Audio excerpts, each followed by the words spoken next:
15 जिले और 92 सीट्स। पूर्वांचल का हाल क्या है, सबसे पहले यह समझना बहुत जरूरी है और पूर्वांचल के जरिए ही ये कहा जाता है कि पॉलिटिकल इंडिकेटर और पॉलिटिकल गेम चेंजर रहा है बीजेपी के लिए। आप ये देखिए कि जो 92 सीटें हैं उनमें बीजेपी को 36 सीटें मिली हैं, एसपी कांग्रेस अलायंस को 22 सीटें मिली हैं और बीएसपी को 33 सीटें मिली हैं, अदर्स को 1 सीट मिली है। यहां यह समझना बहुत जरूरी है कि बीजेपी के लिए ये जो 36 सीटें हैं वो पूर्वांचल में भी क्या बनारस, जौनपुर, मिर्जापुर, भदोही, गाजीपुर, गोरखपुर के ये जो इलाके हैं वहां से संजीवनी लेकर के आए हैं, यह समझना बहुत जरूरी है। एसपी कांग्रेस के लिए यहां से संजीवनी 2012 में मिली थी। अगर यहां से नुकसान हुआ तो नुकसान आखिरकार क्यों हुआ? बीएसपी ने कमोबेश फिर भी पूर्वांचल में ठीक प्रदर्शन किया है। दीपक, बिल्कुल ठीक। हम आपको ये बता दें कि पूर्वांचल के जो आंकड़े हैं वो हमारे नीचे एक स्क्रॉल चल रहा है। पूर्वांचल के किन किन जिलों को हमने शामिल किया है तो एक बार मैं नाम बता दूं। आजमगढ़, बलिया, चंदौली, देवरिया, गाजीपुर, गोरखपुर, जौनपुर, कुशीनगर, महाराजगंज, मऊ, मिर्जापुर, संत कबीर नगर, संत रविदास नगर, सोनभद्रा और वाराणसी, ये तमाम जिले हैं जिसमें 36 सीटें हम बीजेपी को दे रहे हैं, 22 हम एसपी अलायंस को दे रहे हैं, 33 सीटें हम काफी नजदीक बीजेपी को बीएसपी को दे रहे हैं और अन्य को 1 सीटें दे रहे हैं। अगर इस लिहाज से देखा जाए तो खुद आप पूर्वांचल में पढ़े हैं यशवंत, आपको क्या लगता है कि क्या मोदी का जादू चला है या वाकई कास्ट, क्रीड और कम्युनिटी के नाम पे? क्योंकि 33 सीटें और पूर्वांचल मुख्तार अंसारी के प्रभाव वाला क्षेत्र है, 36 सीटें बीजेपी की और वो प्रधानमंत्री मोदी का पार्लियामेंट्री कॉन्स्टिट्यूएंसी है, लेकिन समाजवादी पार्टी को बड़ी लीड थी, वो कम होकर 22 पर आ जाती है। ऐसा क्यों? मुझे लगता है दीपक, वहां 2 फैक्टर बहुत काम कर गया है। मोदी का प्रभाव है पूर्वांचल में, इसमें कोई दो राय नहीं है, लेकिन समाजवादी पार्टी को जो नुकसान आप देख रहे हैं, बीएसपी को बढ़ता हुआ देख रहे हैं, इसके दो बड़ी वजह मुझे लगता है कि मुख्तार अंसारी मऊ से लेकर के गाजीपुर, आजमगढ़ तक मुख्तार अंसारी का अपना प्रभाव है। मुझे लगता है कि मुख्तार अंसारी का प्रभाव काम कर गया है। अंबिका चौधरी, बड़ी वजह मुझे लगता है कि मुख्तार अंसारी मऊ से लेकर के गाजीपुर, आजमगढ़ तक मुख्तार अंसारी का अपना प्रभाव है। मुझे लगता है कि मुख्तार अंसारी का प्रभाव काम कर गया है।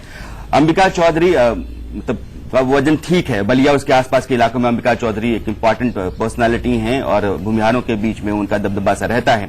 तो मुख्तार अंसारी और अंबिका चौधरी, इन 2 लोगों ने समाजवादी पार्टी को नुकसान किया है। यह नुकसान जो है ना सीधे सीधे बीएसपी को जाता हुआ दिख रहा है, बीएसपी को फायदा हो रहा है, जो समाजवादी पार्टी को नुकसान हो रहा है। बीजेपी यहां से बहुत उम्मीद कर रही थी और बीजेपी को मुझे लगता है कि 36 सीटें हैं, इससे बेहतर संभावना बीजेपी को वहां थी और बीजेपी सोच रही थी, लेकिन मुझे लग रहा है समाजवादी पार्टी का जो नुकसान है वो बीएसपी के लिए फायदे का सौदा है, मुख्तार और अंबिका चौधरी के चलते हैं।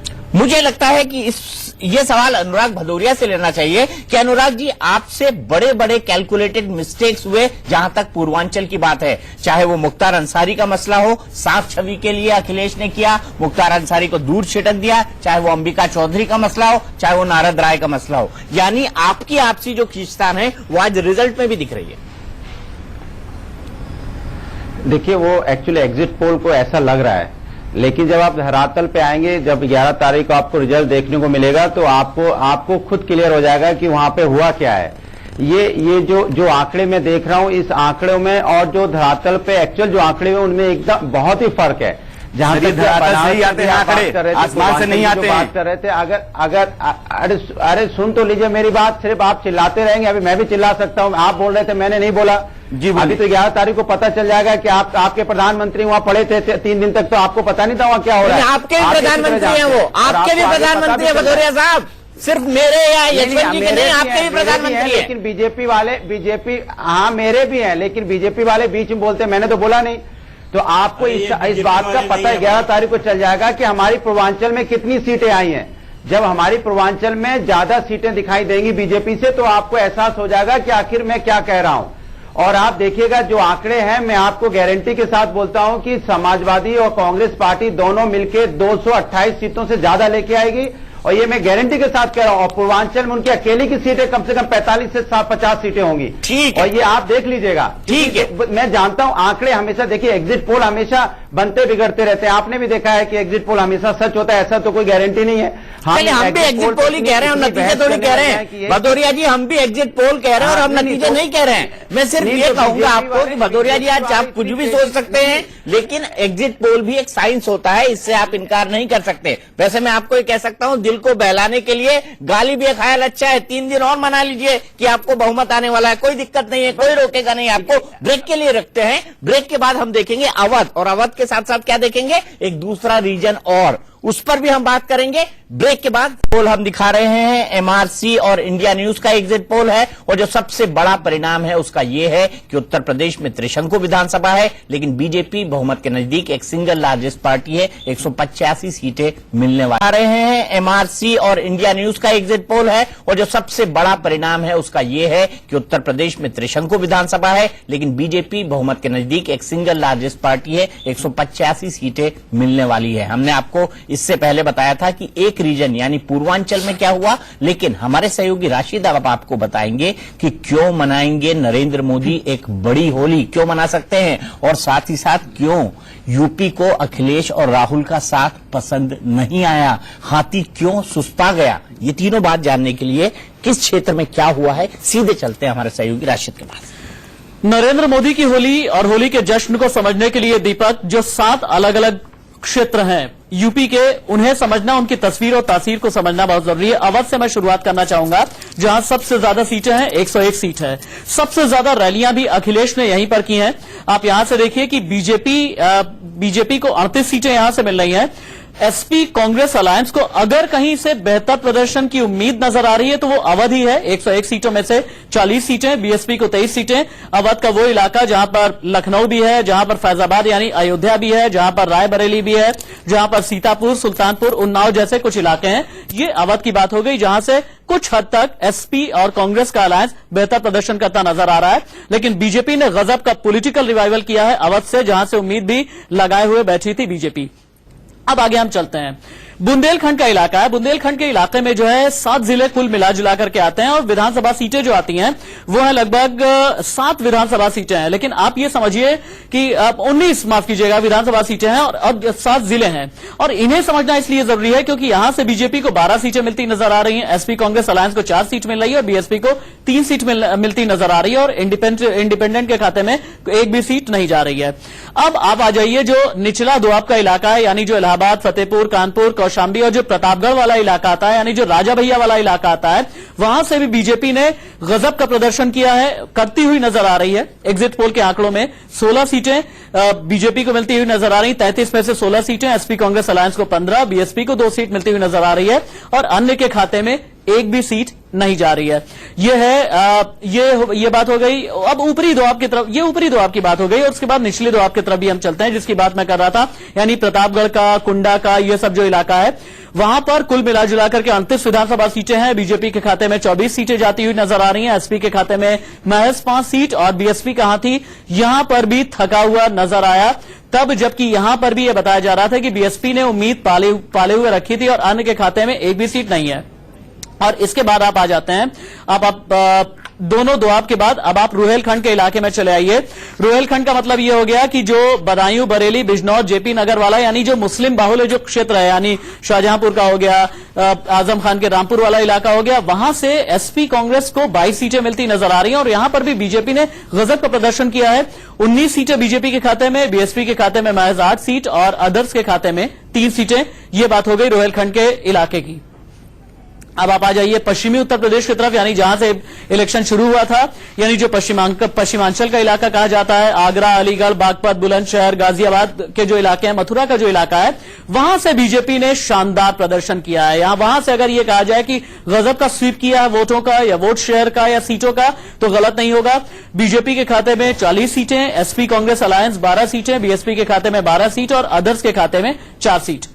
कुल मिला जुला करके ये वो आंकड़े हैं जो पूर्वांचल के आ रहे हैं, पश्चिमी उत्तर प्रदेश के आ रहे हैं, अवध, यानी कुल ये 7 रीजन के आंकड़े हैं, और इनके जरिए आप ये समझ सकते हैं दीपक, अंदाजा लगा सकते हैं कि बीजेपी ने कहां पर अच्छा और बेहतर प्रदर्शन किया है, चाहे जातिगत आधार पर, चाहे मुद्दों के आधार पर, या इसके अलावा और भी अलग अलग जो एनालिसिस है। ओवर टू यू दीपक। चलिए तड़ित से पूछते हैं, तड़ित ये बताइए कि कौन कौन सी जातियां हैं जिन्होंने भारतीय जनता पार्टी को समर्थन दिया, क्योंकि बीजेपी का फोकस एरिया नॉन जाटो दलित थे, नॉन यादव ओबीसी थे और अपर कास्ट थे। क्या इन सब कास्ट में पेनिट्रेट करने में सफल हुई? जी, बीजेपी ने जो प्लानिंग करी है इसके लिए आप अमित शाह को बधाई दे सकते हैं।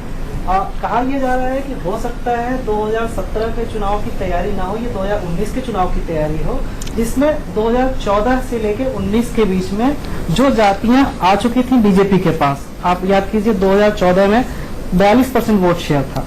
इसमें माना गया था कि जो ओबीसी के अंदर भी मोस्ट बैकवर्ड जातियां हैं, उसका एक बड़ा हिस्सा उठ के बीजेपी के साथ आया था। और अमित शाह ने प्लानिंग यही की थी कि उनको कैसे अपने साथ जोड़ के रखा जाए।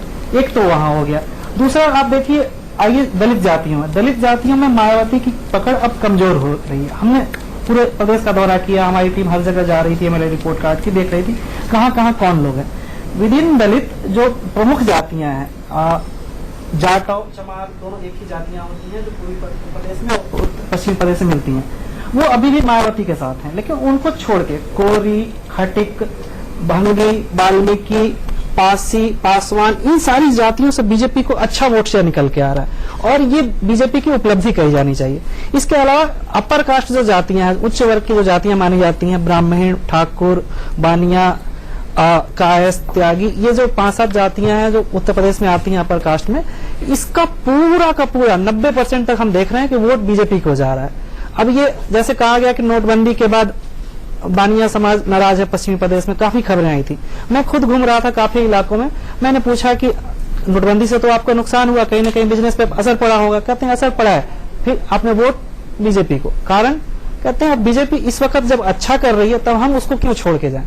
ठीक, बीजेपी अच्छा कर रही है तो हम क्यों छोड़ के जाए। प्रदीप सिंह जी, आपको क्या लगता है ये जो सोशल इंजीनियरिंग का फॉर्मूला था, ये सोचा समझा हुआ था जिस तरह से लोकसभा के अंदर किया गया था, और लोकसभा में पर्सोना का एक बहुत बड़ा बात था, यहाँ पर परफॉर्मेंस भी एक फैक्टर था, अभी तक 2.5-3 साल में क्या हुआ है वो भी एक फैक्टर था। तो आपको क्या लगता है ये समझी समझाई स्ट्रैटेजी थी या उस ढंग से जो लोकसभा के वक्त जो रेला चला था उस रेले के पीछे चलते चलते ही बीजेपी ने ये पूरी सोशल इंजीनियरिंग की है? दीपक जी, आपने जो आखिरी बात कही उसी से शुरू करेंगे कि लोकसभा में जो रेला आया था उसको 2.5-3 साल में बीजेपी ने कंसोलिडेट करने की कोशिश की है।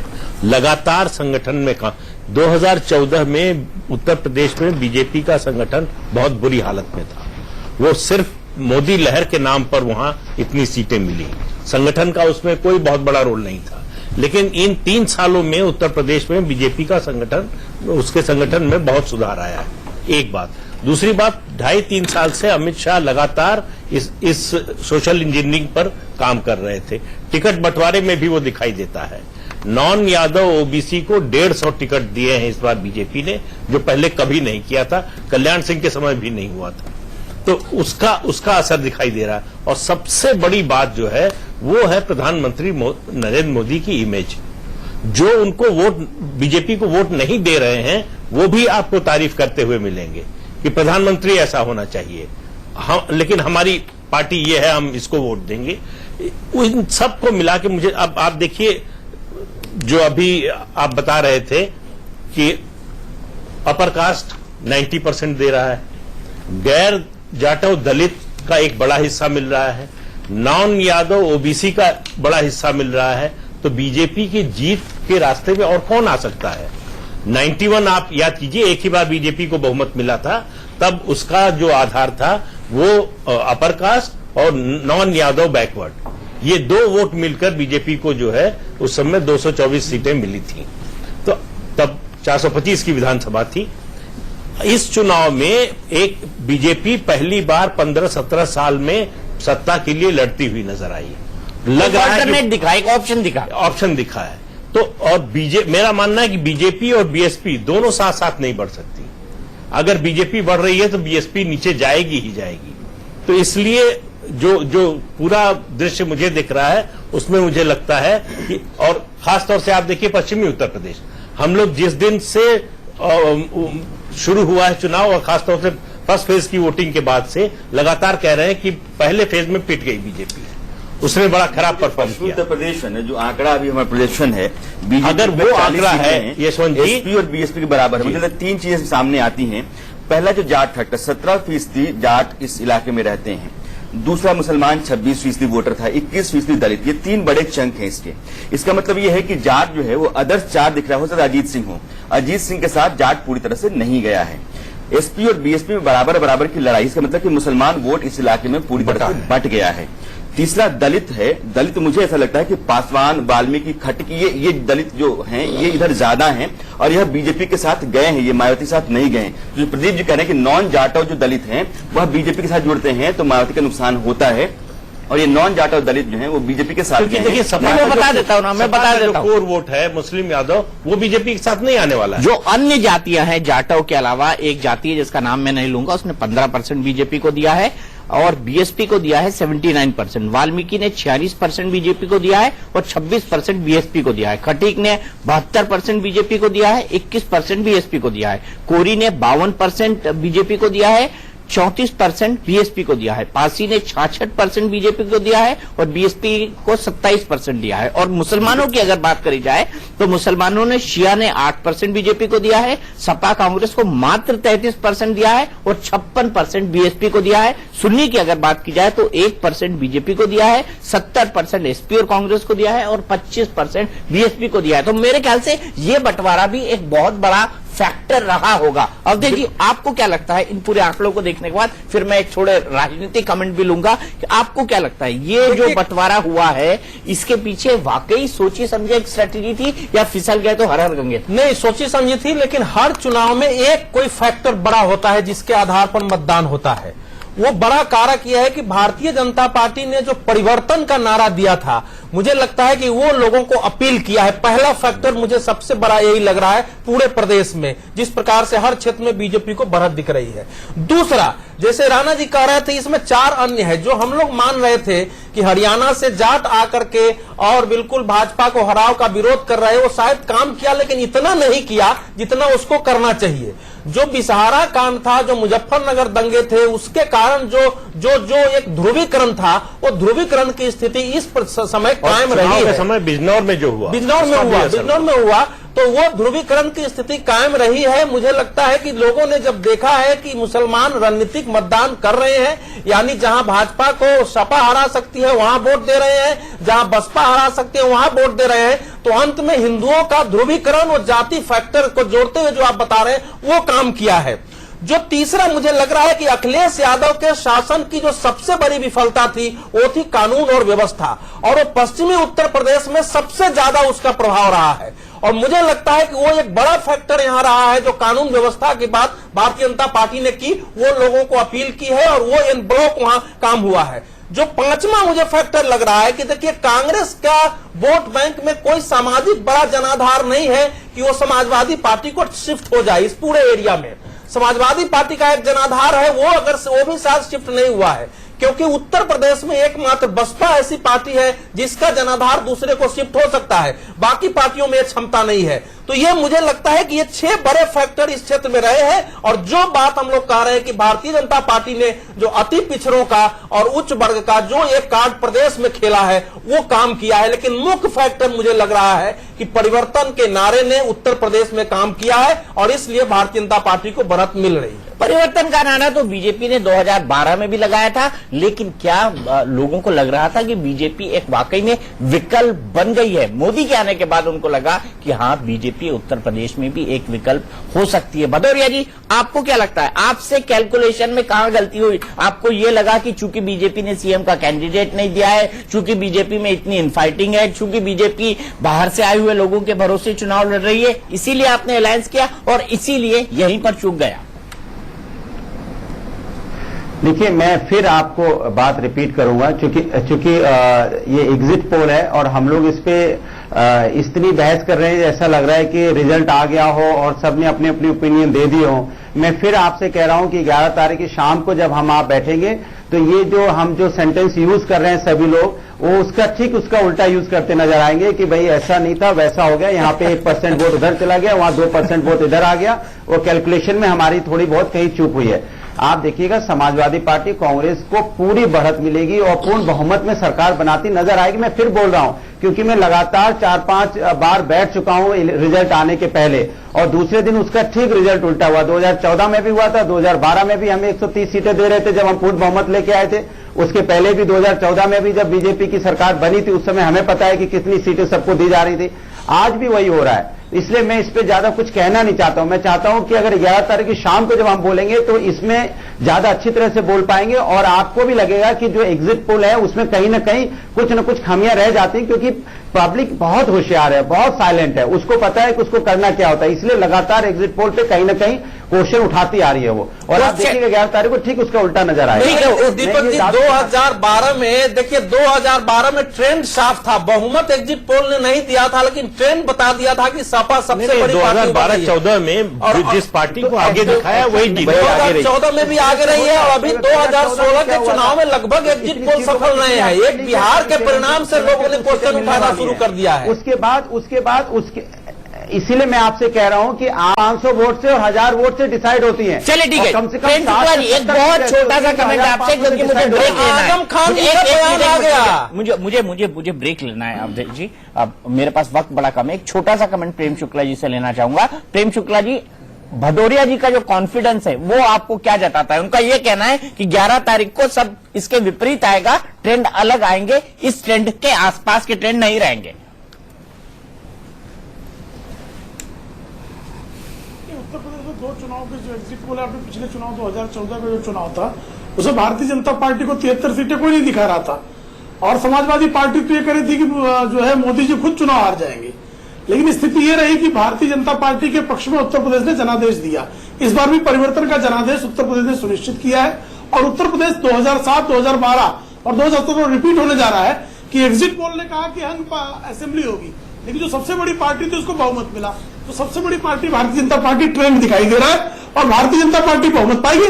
भदौरिया जी, आप 11 तारीख की शो में बैठेंगे नहीं, मेरा गारंटी है कि आप 11 तारीख की शो में अगर दीपक जी ने आपको निमंत्रित किया ठीक है, तो शाम से आप बैठने की स्थिति में मैं तो बैठ नहीं आएंगे, भदौरिया जी आएंगे। हम सबसे उम्मीद करते हैं कि 11 तारीख के शो में सब आएंगे, क्योंकि 11 तारीख को फाइनल रिजल्ट होगा। और हम ये कहते हैं कि हम अभी ये एग्जिट पोल दिखा रहे हैं, एग्जिट पोल अपने आप में एक साइंस होता है। हम ये कतई नहीं कह रहे कि ये विधानसभा चुनाव के नतीजे हैं। हम जो डिस्कशन कर रहे हैं वो इन एग्जिट पोल के आधार पर ही कर रहे हैं। फिलहाल लेंगे एक ब्रेक के बाद जब हम 7 बजे आएंगे तो हम बात करेंगे अन्य राज्यों की भी, और ये समझने की कोशिश करेंगे कि वहां पर बीजेपी का कौन सा गढ़ी चला है। ब्रेक के बाद।